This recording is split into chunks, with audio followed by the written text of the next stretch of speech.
Selamat pagi teman-teman di seluruh tanah air, sukses selalu untuk kita, jaga kesehatan. Baik teman-teman, topik yang sekarang banyak dibahas adalah tentang bergugurnya startup, dekakorn, unicorn yang menjadi harapan di Indonesia. Indonesia akan mencetak paling tidak 10 sampai 15 dekakorn dan unicorn kandas di tengah jalan. Tentunya menarik untuk dibahas kenapa dekakorn dan unicorn ini hancur. Nah, saya dari kacamata pribadi saya melihat apapun bisnisnya, mau dekakorn, mau unicorn ataupun popcorn sekalipun, hal yang terpenting dalam perusahaan itu adalah 3: kesehatan, financial health, organization health, dan yang terakhir brand health. Nah, kalau kita lihat startup ini gagal membentuk the winning startup, ya, the winning startup company. Mereka gagal membentuk itu. Dari mana kita bisa melihat mereka gagal membentuk itu? Mereka juga gagal membentuk yang namanya recurring pattern ataupun biasa kita sebut guarantee income streamline. Jadi income yang menjadi garansi semacam income streamline yang menjadi garansi dari perusahaan tersebut. Apakah jasa, apakah menjual komoditi dan lain-lain, ya. Jadi ini yang paling penting. Kalau perusahaan belum tahu road to marketnya kemana, belum tahu path to the profitnya seperti apa, susah, ya. Karena mereka sendiri nggak tahu guarantee income streamline mereka dari mana, terus kemudian pola ataupun pattern dari recurring mereka seperti apa. Akhirnya apa? Yang terjadi big spending. Perusahaan-perusahaan ini big spending. Anda kalau datang ke perusahaan-perusahaan startup itu gila, kantornya itu bisa satu lantai buat main bola, buat main tenis meja, buat olahraga. Ngapain? Di kantor tuh tempatnya kerja. Gak usah kita bikin gaya-gaya kantor supaya nyaman. Oh, kantor itu ada AC, ada kursi, udah cukup. Gak usah gaya-gaya, pakai lapangan bola lah, lapangan ini, itu, dan lain-lain. Ini yang kebanyakan gaya. Ya. Saya kantor tuh kalau bisa satu meja berdua, gak usah banyak. Yang penting outputnya. Nah, ini yang kadang kita lihat. Big spending, terus menjual valuasi yang gila. Valuasi perusahaan startup itu gila-gila. Kadang saya jadi mengukur diri sendiri, apa saya ini kurang update di market, apakah ilmu saya kurang update melihat ilmu-ilmu yang baru oleh anak-anak muda sekarang. Ternyata saya bilang ini proyek ngecat langit semua. Valuasi gila-gilaan semua, dijual.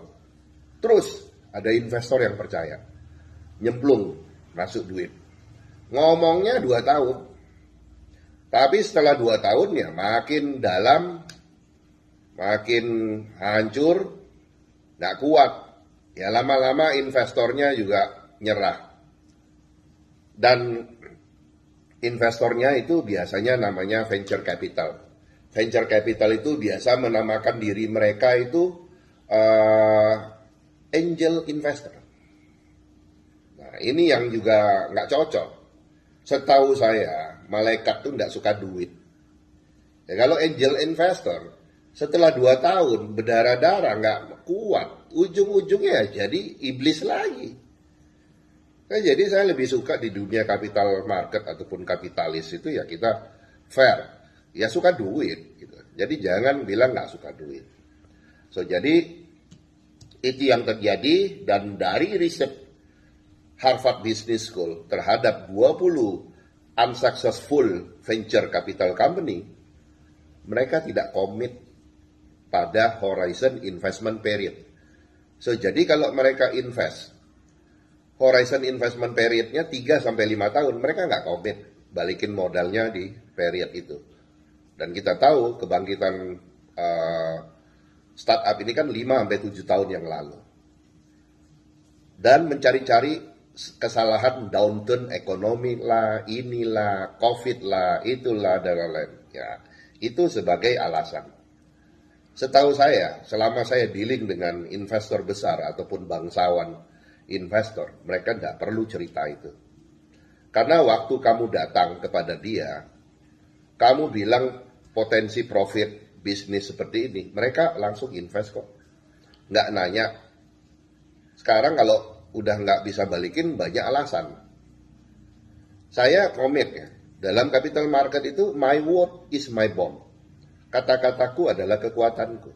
So, jadi kalau investor invest dan kita janji umpamanya tahun depan untung 10 miliar, ternyata duit yang terkumpul kita baru 8 miliar.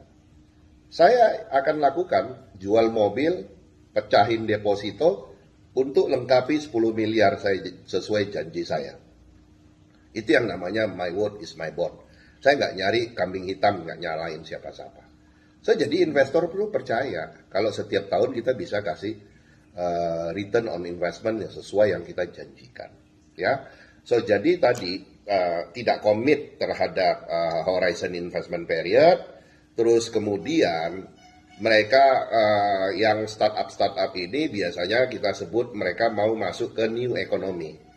Nah, di pasar konvensional yang melantai di bursa, PE ratio di papan utama itu 17-25 kali.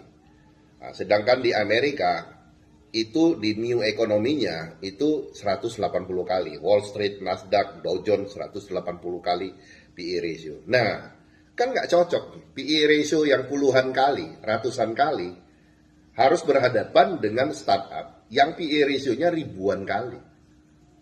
Ya, akhirnya mereka ini kayak orang bunuh diri, nggak diterima di langit, nggak diterima di bumi, ngambang, nggak tahu harus pergi kemana. Ya jadi ya bingung. Jadi kayak ikan emas, ya ikan mujair, ikan air tawar, main di laut. Bisa berenang bisa. Saya udah pernah coba kok ikan air tawar itu bisa kok berenang di air laut, bisa. Tapi ya nggak lama ya mati. Kita harus cepat-cepat balikin lagi ke air tawar. So jadi itu kira-kira dari saya beberapa analisa, dan balik lagi tadi ke big spending. Selain kantor yang mewah, gajinya gila-gilaan. Saya dapat informasi itu di salah satu startup company di Indonesia, sekelas Asmen, asisten manager, gajinya itu hampir 100 juta. Gila ya. Kerja apa? Gaji sampai 100 juta. Nah, itu yang nggak masuk akal. Ya, kalau sekelas Asmen aja udah segitu, ya sekelas direktur, senior manager berapa? Nah, jadi ya, balik lagi lah. Startup ini juga harus berkaca, harus melihat mereka mau kemana. IPO merupakan jalan startup untuk exit.